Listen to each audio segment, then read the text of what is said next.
Good morning to those in Washington. Good afternoon to those in Ukraine and in Europe, elsewhere in Europe, I should say. My name is John Herbst, and I run the Eurasia Center at the Atlantic Council. We have a wonderful event for you this morning, the consequences of Russia's war on energy security, and an all-star cast of speakers. Leading with Robin Dunnigan, who's the Deputy Assistant Secretary of State in the European Bureau. There is Maxim Timchenko, the Chief Executive Officer of DTEC. There is Yuri Vitrenko, the Chief Executive Officer of Naftahaz. There's Dr. Paul Sullivan, who's a non-resident senior fellow at the Atlantic Council's Global Energy Center. And there's Deborah Kagan, a distinguished energy fellow at the Transatlantic Leadership Network. Okay, we will have a moderated conversation and then audience questions after the moderated conversation ends. And the first question is to DAS Dunnigan. Robin, the U.S. has performed effectively over the past several months in helping find new supplies of gas and oil for Europe as Moscow prepared for and launched its new invasion of Ukraine. What were the major challenges and how were you able to manage them?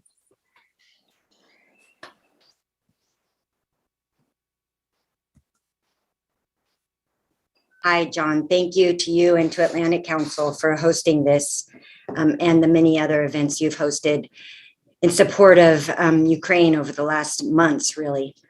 I want to start by saying that there have been some perverse outcomes for Vladimir Putin to this war against Ukraine. And the biggest perverse outcome of all, I think, is it will be in the end a true strategic defeat for Putin.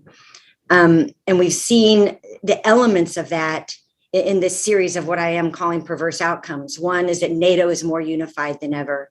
NATO is more popular and there's more support for NATO across Europe than ever. Defense spending is up across Europe. There's been a transformational change in defense policy in countries like Germany and other places across Europe. And fundamentally, there's been a transformational change in Europe's approach to diversifying away from Russian energy. I've been working on European energy security for decades, and never have I seen such a commitment. And this time it feels real to diversifying away from Russian oil and gas. In answer to your specific question, John, what have we done?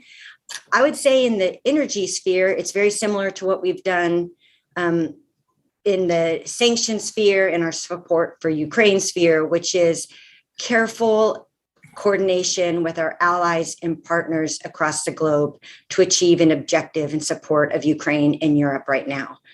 We worked with natural gas producers globally, partners and allies, and here in the United States to look at how natural gas production can be increased right now. We talked to LNG exporters and countries who are LNG off-takers about postponing or diverting LNG cargoes to Europe during this time. We worked within the IEA to have a coordinated SPR release of 60 million barrels of oil. We worked with Europe and Ukraine on the ENSO-E connection, which is just an incredible development in a short amount of time. And again, a perverse outcome of Putin's war. So we've taken all of these steps, and it's really been by working with our partners and allies, sort of careful, hard diplomacy over a number of months. I just traveled to Poland and Romania with the vice president, and then I was in Slovenia. And in each of these countries, the conversation about energy security and diversification, it's just fundamentally different than it was even a year ago. There is a new commitment not only to diversifying away from Russian fossil fuels, but diversifying into cleaner, more sustainable fossil energy in the future. I think that we were all, to see the European Commission publish a plan to cut dependence on Russian gas by 2/3 this year is just, it's just a sea change. And that, again, in the long run, will be a strategic defeat for Russia. Thanks. Thank you. Okay, Mr. Timchenko, as the head of DTEC, you are involved in pretty much the entire Ukrainian energy sector. What are the major problems in Ukraine's energy sector prompted by the war? Hello, everybody. Thank you for this event, and thank you for all your attention to Ukraine and ability for us to tell what is happening in our sector. I think after 21 days of war, we can all be proud of our nation, our military forces, and we can be proud of all people, 100,000 of people involved in stable operation of our energy system. So just 4 hours before war started, we disconnected from Russia and Belarus. And for 21 days, we work on isolated regime, so-called isolated regime, not connected to any other neighboring countries. And we managed to make it stable, despite of Russian attacks to Zaporozhye nuclear power station, despite of explosion next to our thermal power stations, and all these difficulties, our energy system in stable operation, and this stability depends on 3 factors. The first, our power generating facilities. As I said, we managed to switch from nuclear to thermal power stations if we have difficulties. We managed to switch from coal to gas if we have difficulties in coal shipment to our power stations. And basically all participants of the market, and starting with transmission system operator, Ukrenergo, into power generators, done everything to make it stable. The second is fuel supply. For 21 days, we managed increase our coal stocks, and today we have as much as 900,000 tons of coal stock of our power stations. It will be enough for 30 days of operation without any coal supply. Today, the TEC produce more coal than at pre-war level, and it's about 90% of whole coal supply. And as soon as we continue stable operation of our coal mines, then we will have enough coal, even if we have to reload from nuclear power stations to thermal power stations. And the third factor bringing this stability is, of course, a historic event for our energy sector as synchronization of Ukrainian energy system to European. Final decision was taken yesterday. Physically, we are synchronized. And today, Ukrainian energy system is part of European energy system, and we feel that we are part of Europe now, at least in the sense of electricity market. I think these 3 factors encourage us to keep the stable operation, to win our energy front, and I would say it's great contribution from our partners and from all people working in this sector to victory of Ukraine. I'd like to follow that up. You mentioned you're now connected to the EU electricity grid. Did the EU, you might say, speed this up in the light of Moscow's aggression? No, that's from yesterday. We are connected. So from yesterday, we are connected to European energy grid. It was done on an accelerated way because before it was planned to do it only in 2023. Now our partners with Ukrainian transmission system operator agreed on so-called emergency synchronization. So it means that in case if you don't have enough capacity in Ukraine, then we can get electricity from European countries to support us. Correct. This was done yesterday. But I mean, this has been a long-term goal of Ukraine, and you've been very, very competent and efficient in pursuing this, but you were having some problems on the European side as recently as last summer, or maybe even the early fall. So my question is, the fact that this has gone into effect under these emergency procedures, this seems to be another impact of Putin's escalation of the war in Ukraine. Is that correct? Yes, I don't believe in such coincidence. Hours of disconnection and start of war. Of course, all my statement can be some kind of speculation, but of course, Russians were so against of this synchronization. They did whatever they could, starting from diplomacy and going through all other ways. And finally, they realized that no way that we change our goal to be part of European energy market, and that's happened. And basically, I think that this is the situation also supporting European energy sector and security of European energy. because of our nuclear capacity, which can be treated as a clean energy and clean electricity. I believe that time will come when Ukraine start exporting clean electricity to European countries, strengthening energy security of EU. Okay. And of course, Russians were strongly against of all these developments. I would simply add this fact that you've joined the EU energy grid or electricity grid to the list of particulars that Robin pointed out earlier about Moscow's strategic defeat with this invasion. It's just one more indicator. Okay, Mr. Sullivan. John, I'm sorry to interrupt. Just really quickly, because I forgot to say it, and it's so important that I do say it. That in addition to DTEC and Naftogaz and the Ministry of Energy officials in Ukraine, I think that they have just done an outstanding job in maintaining everything that they've been able to maintain since February 24th. And I also want to commend the private sector more broadly, the energy private sector, who made tough decisions to pull out, to divest, to stop to stop new investments on their own before sanctions forced them to. And I just think it's very commendable. Sorry to interrupt, but I forgot to say it and I meant to say it. No, I'm glad you jumped in.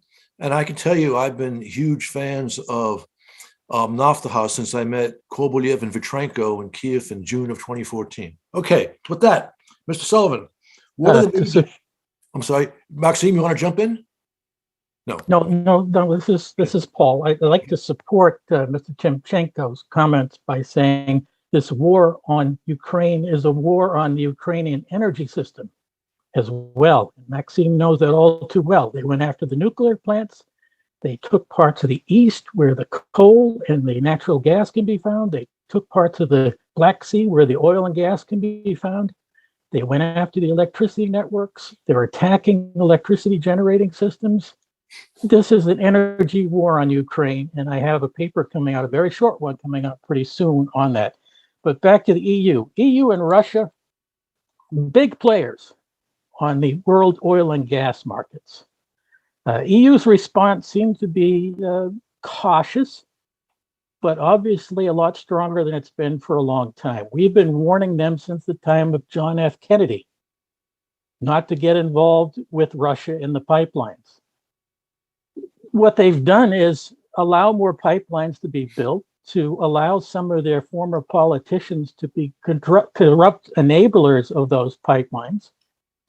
And they've also reduced their production of oil and gas considerably over the last 10 years. So there's a lot they could have done that they haven't done. In a way, they've been sleepwalking into this. And excuse me if I seem a bit blunt, but that certainly seems the case. Now, if the EU is looking for alternatives, don't try what some of us are doing, looking for Iran and Venezuela. Why move from one problematic state to another two problematic states, including a terror state and a narco state? This makes no sense. Iran, if the deal is made, will start LNG production, will increase its oil exports, so there'll be some temptation there. But countries to focus on: Canada, the US, Norway, places in North Africa, West Africa, obviously OPEC, Saudi Arabia, and UAE have excess capacity, although there are some problematic relations with that may change that development. My former student, Yusuf Al-Taiba, the UAE ambassador, made a comment last week, which kind of opened up the markets. It's amazing how much power his words have had on this. Biden has banned Russian oil and gas and just about everything else. One thing that's not being banned is uranium and uranium services. Russia controls 50% of enrichment in the world. Something has to be done about that. We've stopped all new investment, all tech transfer. But the US, it's easier. We have fracking. Our fracking saved us from the fate that Europe is facing today. Our fracking is also the source of the LNG and oil that we're sending to Europe. PM Johnson from the UK is phasing out oil and gas. They can do that. They're a small importer of oil and gas from Russia. The EU sanctions are much more difficult. They're much more directed also at the Russian oil and gas companies, which is a good thing, stopping debt financing and loans, other financial activities, new investments. Note, new investments New projects and new tech transfer are being stopped. Frozen funds also makes it more difficult, and transaction bans are making it extraordinarily difficult. But the real problem with oil hasn't even started yet. The IEA had a report out just yesterday saying 3 million barrels a day will be disappearing from the market because of these sanctions. That's pretty strong. There's going to be a huge competition for oil barrels throughout the world. China may be a source because they're slowing down. But you have to be quick to the mark on that one because others will be trying to grasp that oil. China can redirect its tankers. It can redirect its LNG carriers. Japan has redirected some of its LNG carriers. Well, we got to close up now. We got other stuff. Okay, sorry. There's so much more to say. It's a fascinating topic. Thank you. Okay, thank you. All right. Let's see now. Mr. Vitrenko, Ukraine has survived the winter with sufficient gas despite Moscow's massive invasion. How did you manage this? And what has Moscow's invasion meant for Ukraine's pipelines? Last year, we managed to reverse the trend of declining local gas production. Naftogaz, because the private sector was increasing production, but Naftogaz was decreasing production. We managed to reverse this trend and we started to increase production. Then we imported enough gas last summer. We also became profitable again so that we were able to finance the whole value chain efficiently so that we have enough gas to cover the needs of the internal market. And I would even say that there were some concerns that Naftogaz would not be able to have enough gas during this winter, but we proved that we were efficient in terms of managing the security of supply side inside Ukraine. And now, on one hand, in terms of, for example, our internal production, we are down compared to the pre-war level, around 5 to 7%. Our storages are currently working at full capacity. We have to provide gas, for example, to some electricity generating companies that cannot get coal because of the ruined logistics. So it's putting some pressure on us, but still, again, we managed to provide enough gas in areas where it can be done.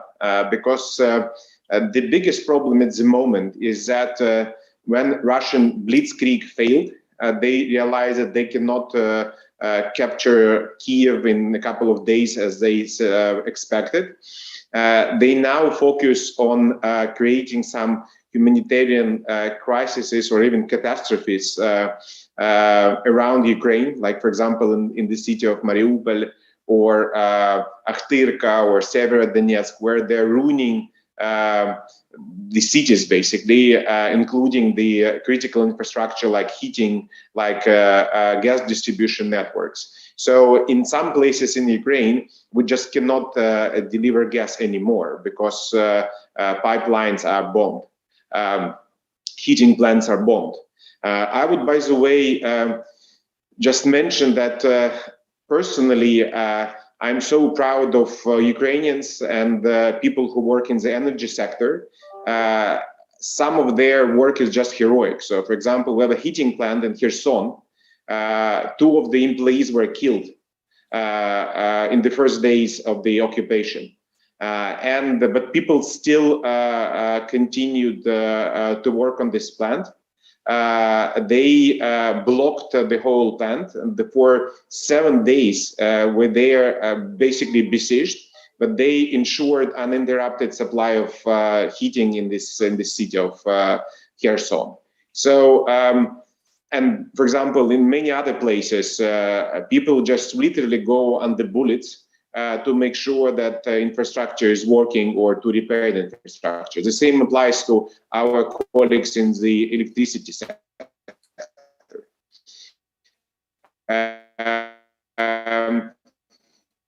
And with this kind of heroic efforts, again, people can still have some critical supplies as, again, heating, gas, electricity. Just to reiterate that historically, when we were talking about humanitarian assistance, people imagine some kind of trucks or some kind of cargoes with food and medicine. But in modern countries with some centralized infrastructure, humanitarian assistance also includes, again, supply of electricity, supply of water, centralized supply of heat energy. And that's why we're very thankful, for example, to the US government that in their latest bill, they allocate something like $4 billion for the humanitarian assistance.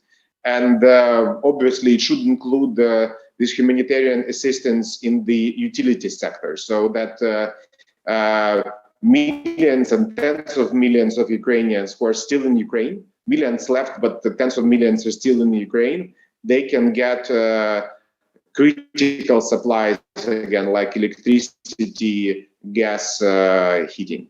Okay, thank you very much. Okay, Ms. Kagan, what is your view of U.S. energy policy in the crisis? Has it protected the U.S. economy and promoted our interests in Europe and beyond? Thank you, and really, really pleased to be on with such a number of august people here today. Very, very honored. First, I want to say my congratulations to Ukraine, who in the midst of a war has done better at delivering electricity and power to its population than certain West Coast states did during some forest fires. And I think that is something to be very proud of, and really amazing that you were able to accomplish this. I think there's a couple things I just want to point out here. One, I think it's fine and good to focus on renewables, to focus on transition to green. But I think US policy has gone almost too quickly from brown to green and bypass blue. And what I mean by that is gas. And I think there are people in the administration who have almost treated gas as opposed to legitimately calling it a transition fuel, have wanted to throw that baby out with the bathwater, and maybe too precipitously. And I think that is now beginning to show. I believe that US policy, for example, on the EastMed pipeline, I think all of us aren't naive. We know that pipeline was unlikely to ever be built, but was it prudent for Secretary Envoy, the Envoy Kerry, to announce that so publicly in the midst of what was going on in Ukraine?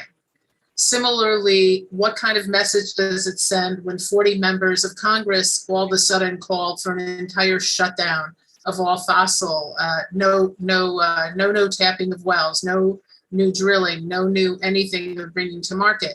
So some of this is great. They're ideals for moving toward a renewable future, which I'm incredibly supportive of, but some of it is incredibly tone deaf. And so the administration has done a lot of flip-flopping on these issues. And I think that it would be better at this juncture to speak with one voice and not have an energy envoy say one thing in public that then almost sounds like it's contradicting what the president says during his press conferences on these issues. So I think that US energy policy has been a bit confusing for people. There are people like me who are supposed to understand this and follow it, and I confess to being flummoxed on some of the announcements that are being made.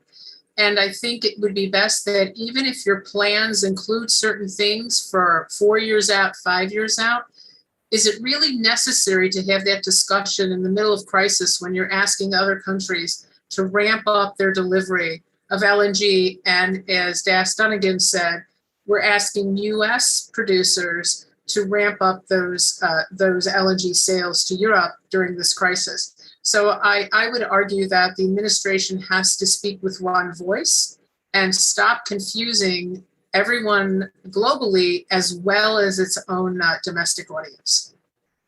Okay, Deborah, thank you. Robin, you may want to react to that, but I also have a question for you. Yeah. Look, we need both. We need a commitment to move toward cleaner, more sustainable energy. And I think this crisis is accelerating that commitment, not only our own commitment, but in Europe.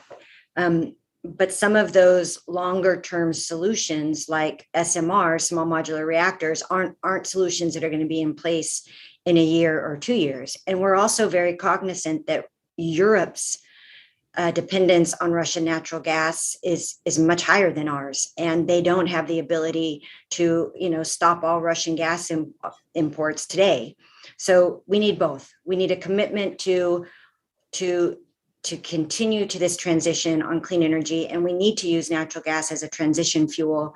And Europe is going to need different sources of natural gas that are not Russian in the immediate future. We're also going to need more pipelines, more pipelines that are reversible, more ways to move gas from LNG terminals within Europe, if we're not using Russian gas in Europe. So we need both, and we need a commitment to doing both. And it's not going to be easy. It's not always going to be the cheapest way forward, but I think the last 3 weeks have really shown us that we need to do it. Robin, I think you may have partly answered the question I was going to ask you, but I'll ask it anyway in case you want to add to it. Again, I think the U.S. government's done a very strong job in the last few months dealing with this new energy crisis. But what do you think we need to do now to ensure our own energy security and that of our partners and allies? Is there anything else you want to add to that? No, I think that is, I think I really did just summarize it mostly. And so maybe I'll just take 30 seconds to echo what Yuri said about the energy workers within Ukraine, because one of the things we need to do when we come out of this is ensure that the nuclear power plants are stable, that grids are workable, that people have electricity and are able to warm or cool their houses and run their factories and their businesses. And we've just seen this incredible resilience among all Ukrainians. But since we're talking about energy, I think in the energy sector, that's particularly true. And our assistance going forward will need to, as I think Yuri mentioned, we'll need to take into account electricity as well. Okay, thank you. Maxime, this sort of follows up on what Robin just said, but Russian troops seized the nuclear reactors in Chernobyl and near Zaporizhia. What dangers does this present, and what should Kyiv and Washington do to manage this threat?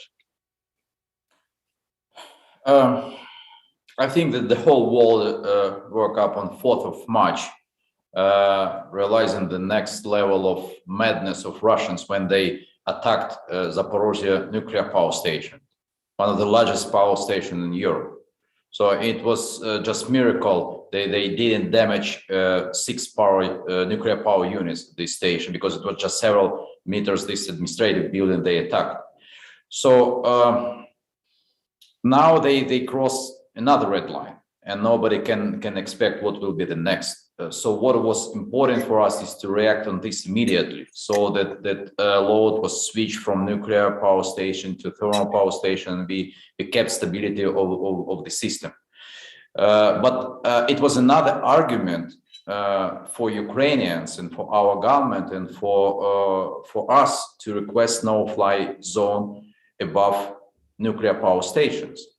And I think that the whole world realized the seriousness of this request, because it will be disaster not only for Ukraine but for the whole continent if they attack another nuclear power station. And I just want to remind that we have 6 nuclear power stations in Ukraine. So for us, what is important is that have enough capacity to keep the energy system stable. What was good is that half of nuclear power stations were already switched to fuels supplied from Westinghouse, and we should think about future. So it was official announcement that now we refuse to take any fuel for nuclear power station from Russia, and we need to have very clear actions how to replace it. Then for nuclear waste storage is another issue, because we send it to Russia and we need to think about that. Then, as I said, we have to have enough supply of coal and gas in Ukraine. And talking about both, we have one of the largest reserves of coal and gas in Europe. And we have to consolidate all our efforts that finally Ukraine will become independent from gas supply from especially from Russia and definitely from any third parties, because we have all factors to make it to be self-sufficient in fuel supply. So what is important for us is to keep working as we did it for 21 days. We need help from our partners, not only by providing materials or coal in case if we need it, but also financial support. Today, just to remind everybody, drop of collection of payment for electricity is about 70%. So it means only 30% of revenue is collectible at this moment, and it's quite understandable. And we have to think not only about technical stability of the system, but also financial stability. Based on our calculation, we need support about $250 million a month to keep running our power stations, paying salaries and paying for materials. And we ask for this help to Energatom, our state nuclear company. And we need this injection as soon as possible to avoid any financial collapse of our system. So in general, we know what to do to keep it stable, but we need support. All right, thank you. Ms. Sullivan, after years of cultivating dependence on Russian oil and gas, Europe is moving, I'd say, swiftly to reduce that. How do you see this working out? Well, cultivating dependence is a fascinating term. And I've heard Frau von der Leyen say on many occasions that she wants energy independence. There is no such thing as energy independence. No country is energy independent. You want greater energy security. Please, let's all stop using the word energy independence. But dependence on a country like Russia is a bad thing to do. And that has been cultivated for decades, since the Soviet Union. This was a time bomb ready to happen, waiting to happen. It was in the cards.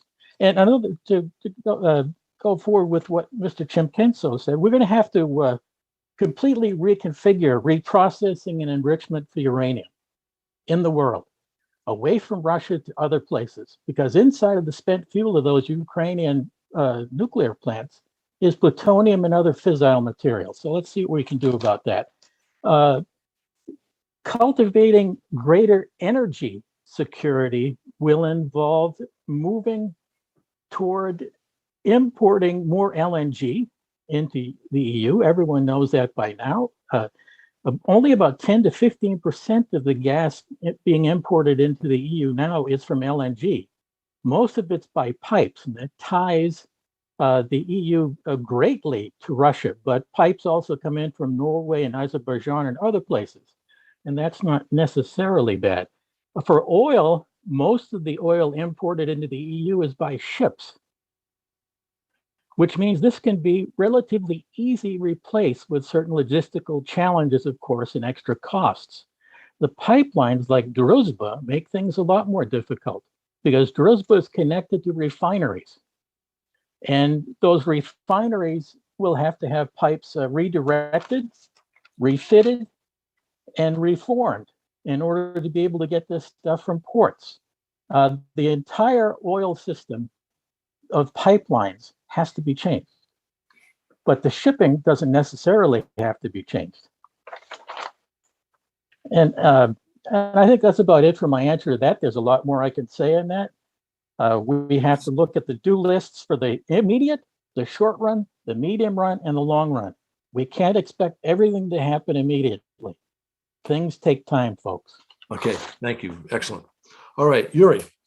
Ukraine is asking Europe to join the US by ending purchases now of Russian gas and oil. Some say this is not doable, and anyway, China will buy those hydrocarbons. Your reaction? It is doable both in the short term and especially in the long term, but there should be a proper sequence how to do it. So first of all, the US government should adopt a so-called secondary sanctions on the against the Russian financial sector. Because currently there are some exemptions or holes in these financial sanctions. There should be no holes, so the secondary sanctions should be adopted. Then there should be a ban on Russian gas and oil, except for cases where proceeds from the sales go to some specific escrow accounts. And these escrow accounts should operate in a way when Russians can get access to these escrow accounts only when they stop the war and they withdraw from Ukraine. It will motivate them to, again, to withdraw from Ukraine. At the same time, it will provide at least a chance for Europe to get some oil and gas from Russia. And as a head of the gas company, I can say that it's not that easy to shut down producing wells. So gas, you have to do something with this gas. We can flare it, but it's by far the worst option for you. So chances are that Russians will continue to flow gas to Europe and oil the same, even if they cannot get access, immediate access to this money. That's why this mechanism of escrow accounts is something that should be very seriously considered, at least. But first, again, the US should adopt the secondary sanctions against the financial sector of Russia. In terms of China, again, I would not be concerned that Russian gas will flow, instead of flowing to Europe, it will flow to China. You have to build new pipelines, huge pipelines to redirect this gas from Urengoy, from Bomvanenkovo, basically Yamal, the areas where currently they produce gas that goes to Europe. To build these pipelines, again, it takes years and tens of billions of dollars, if not hundreds of billions of dollars. They would need technology that they don't have themselves. And because of the sanctions, they cannot get these technologies, even to build these pipelines. So that's why it's next to impossible. But also, you see, the problem with Russian gas and oil flowing to Europe, unlike, for example, flowing to China, is that Russians were able to abuse their dominance in the European market. They were able to corrupt European politicians and European, again, countries, basically. They were able to get very high prices out of Europe for the energy they supply to Europe. It would not be possible with China. So they just won't get this kind of money that they're getting from Europe. And also, again, it's the best of both worlds. Europe won't be as corrupt. Also, what is very important is that it's not just the financial dimension that is important here, because of course this, again, the money they get from Europe, it fuels Russian Nazism. Let's call things by their names. But also it's important from a kind of mental point of view, because for this Russian Nazi state, it's important to be integrated with the West. It's important to show that Merkel is opening another Nord Stream, that Schroeder, the former chancellor, you see, sits on the boards of state-owned companies. They and Putin nourishes this smug feeling. You see, the smug feeling of superiority of the Russian nations over other nations like Ukrainian nation and other nations in the world. If Russia cannot sell its oil and gas to Europe, it can only sell it to China. They become like a raw material colony of China, you see. And from this perspective, from the perspective of the necessity, urgent necessity to fight Russian Nazism, it will be a very good choice. That's why we should do everything possible to break all the ties between the Western world and Russia until Putin goes away, until Russian Nazism is destroyed as the state ideology. Okay, I want to have a quick follow-up question because you made a very important point, but you made it in the weeds, and I'd like you to explain it for non-experts. You said that because of the way gas production proceeds, Russia really needs to continue producing gas and sending it to Europe. And this Europe could pay not to the Russian government, but into an escrow account. Could you explain that in 1 minute to our audience? It basically means that Russians cannot get this money from the exports of oil and gas. But explain why they have to produce the gas. Because gas flows from wells, so you have to shut them down. But if you shut them down, you permanently damage these wells. It will be permanent damage to the gas production industry in Russia. A similar situation with oil. So it flows, if you have a producing well, it flows out of this well. Reservoirs, storages, their capacity is limited. So what will you do with all the gas and oil that flows basically from your wells, especially in terms of natural gas? So again, liquefying capacities are also limited. You have to do something with that. To flare it's like big fires, basically. It's the worst thing to do with that. That's why chances are that they will continue flowing gas to Europe. Okay, so to underscore for the audience, what Yuri is arguing is that even if Europe were not to pay the current rulers of the Kremlin for the oil and gas, it would still be in Russia's economic interest to continue sending the oil and gas to Europe into an escrow and being paid in an escrow account for the future. Okay, Deborah, last question before we turn to audience.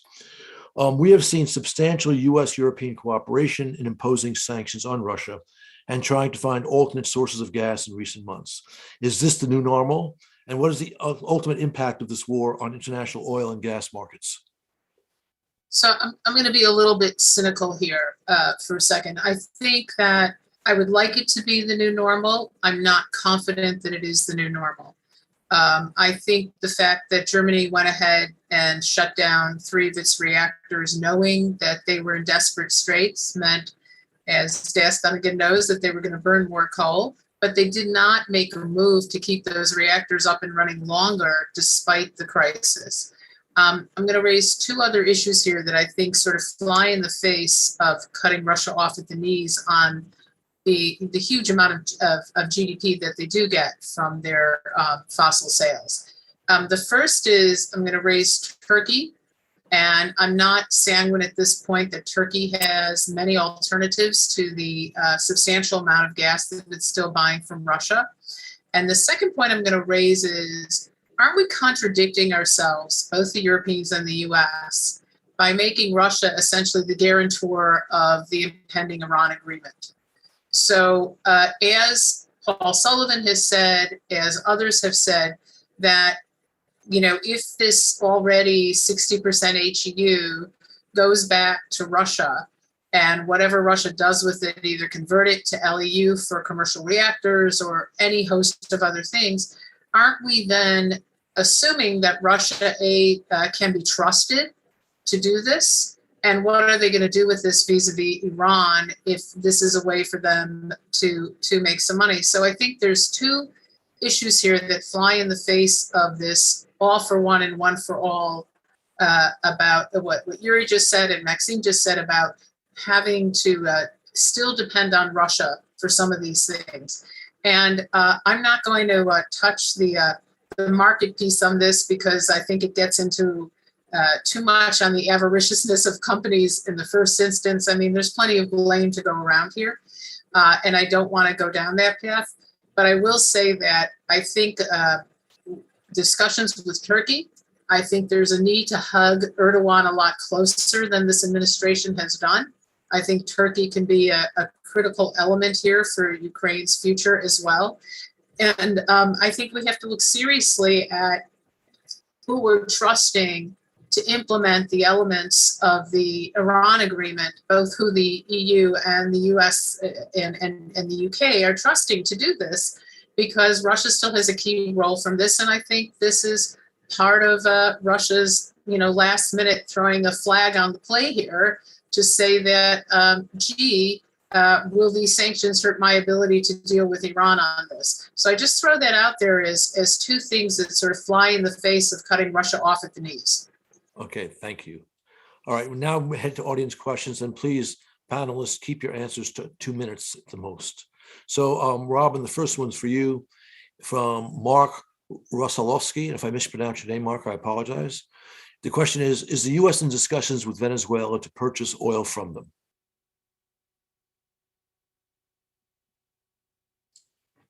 Hi. No, we're not actively in discussions with Venezuela on that right now.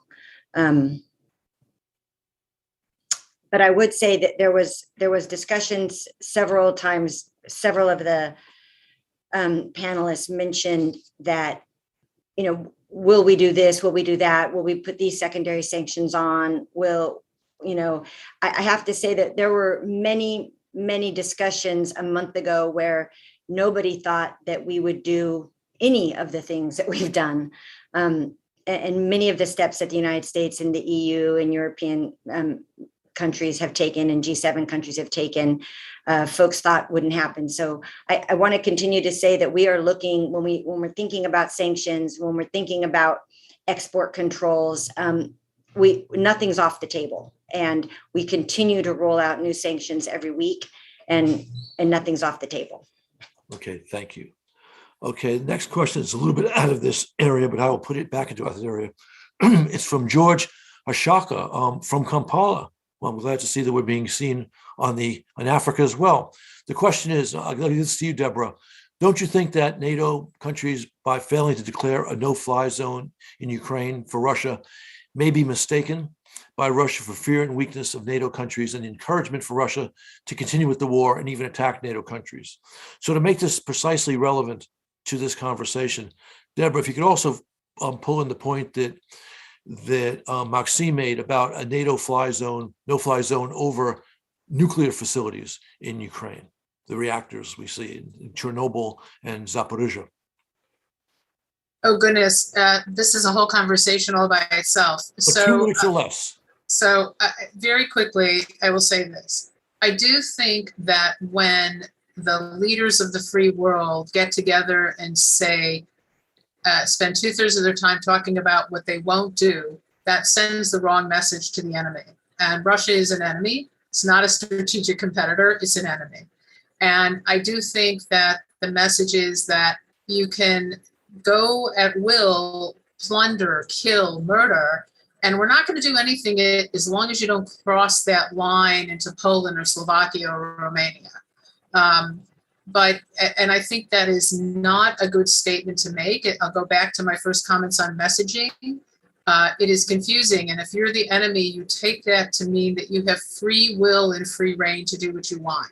So yes, I do think there are ways to do no-fly zones that are not going to lead to World War III. And I think, by the way, that's a Russian narrative. The Russians push that, Putin pushed that personally, that if you take one step in this direction, it's World War III. I think it is shameful that the United States and its allies have bought into that narrative and are repeating it. And it shows some success by Russia in painting this picture. I agree with the questioner that, yes, it does show not just weakness, but it's all in perception. And Russia sees this as being able to continue free reign in nuclear facilities, over humanitarian corridors, et cetera. And that's why they're putting landmines in those corridors as well. Okay, thank you. And under 2 minutes. All right. The next question. John, can I just go ahead, Robin, there? please. Absolutely.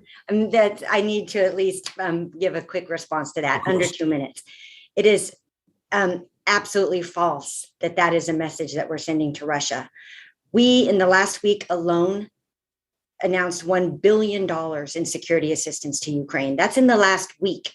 That brings us up to $2 billion in security assistance to Ukraine in the last year during this administration. This is javelins, stingers, anti-armor, anti-tank, anti-air systems, man-pads. It is serious equipment that the Ukrainians are using every day to bring down Russian aircraft and to defend themselves. Our allies in Europe have done similar security assistance transfers, not as large, but quite substantial. Also, we're putting the most tremendously severe package of sanctions on Russia that it has ever seen. And the consequences have been severe. The ruble is trading at less than a penny. The stock market has been closed for 3 weeks and is closed in the foreseeable future. They've been downgraded to junk by every major credit agency. International companies have fled the market. So it's been a tremendous implementation of sanctions against Russia. It's not us repeating the Russian narrative. President Biden said, first and foremost, that he wasn't going to put combat troops in Ukraine to fight Russia. And so it's actually President Biden who said that from the beginning, but he did not say that we wouldn't help Ukraine defend itself. And I think we are doing that. And Ukraine is showing remarkable abilities with not only with its own equipment and know-how, but what it's received from the West. Okay, Robin, thank you. All right, let's move on. We have a question from anonymous attendee, and actually, Paul, this is for you because you kind of touched on this. The question is, why is obtaining these sources, meaning oil or gas, from a terrorist state like Iran, considered problematic, but not when it's obtained from another such state as Saudi Arabia? Oh, I was hoping I wouldn't get that question. Good. Please, 2 minutes or less. We have been partners with Saudi Arabia since President Franklin Delano Roosevelt met with the king on the USS Quincy, the Suez Canal, on February 14th. We have been working on issues together for a very, very long time. That was 1945. 45, yes, sorry, 45. And thank you for the correction. Not correction, addition. I have a picture of that on my office wall. That's how important our relationship with Saudi Arabia is. Saudi Arabia is very different from Iran. Iran was involved in the bombing of our Marine base in Beirut. It's supporting Hezbollah. It's supporting the Houthis. That's a problem. Saudi Arabia is in the midst of a transformation, and we should actually be helping them in this transformation, not harming them and walking away. It's a very difficult decision. There are positives and negatives to all these, but Iran is completely different from Saudi Arabia. Completely different. They're a sworn enemy. Saudi Arabia is not a sworn enemy.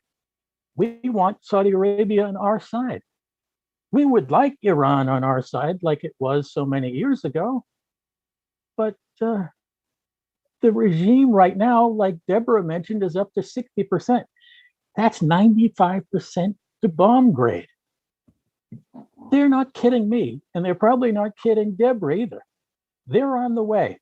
And whether we have a JCPOA or not, they're going to do it, is my guess, unless somebody stops them. Okay, thank you. And in the time limit. All right. So this is a question from David Horgan for Yuri. Was it anticipated that oil buyers would self-sanction? And how can the world replace 3 million barrels of oil daily in a tight market? First of all, we do see some self-sanctioning. So some major oil companies making their own choice not to buy Russian oil. Although I have to say that they did it after some pressure, after some public pressure, and they feel this public pressure all over the world. Even in Europe, in Germany, the public opinion is against, by the way, buying Russian gas and oil. And all the politicians feel it, and all the major oil companies feel it. In terms of replacing Russian oil, first of all, again, more oil can be produced inside the US, in Canada, in many parts of the world. We should also mention that, unfortunately, there was some decrease in oil and gas production last years because of two factors. So falling prices, but also because of some, I would say, rather mistaken choices of policymakers in the Western world when they decided to limit basically financing of new oil and gas projects. So as has been mentioned, this kind of shift from fossil fuels to renewables lacked a very important geopolitical dimension.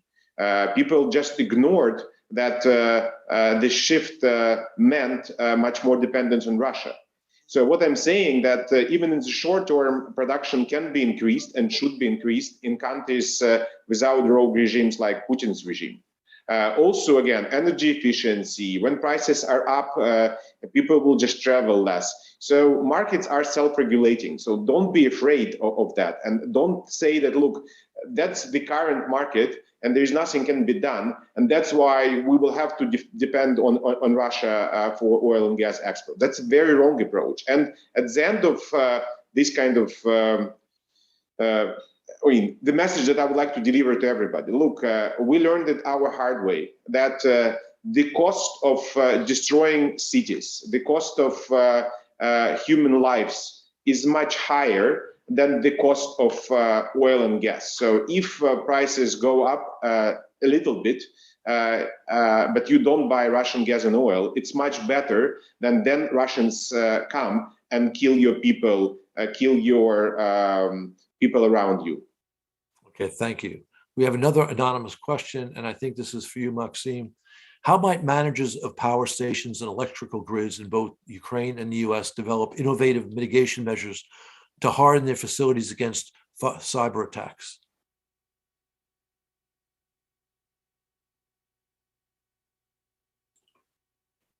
So, of course, we were not blind for the last months, and we're preparing for potential attacks of Russians, including cybersecurity. So for the last 3 months, we already experienced several attacks to our power grid companies, and basically we managed to cope with these attacks. So today so far we feel quite strong in managing our technical equipment and be resistant to any cyber attacks.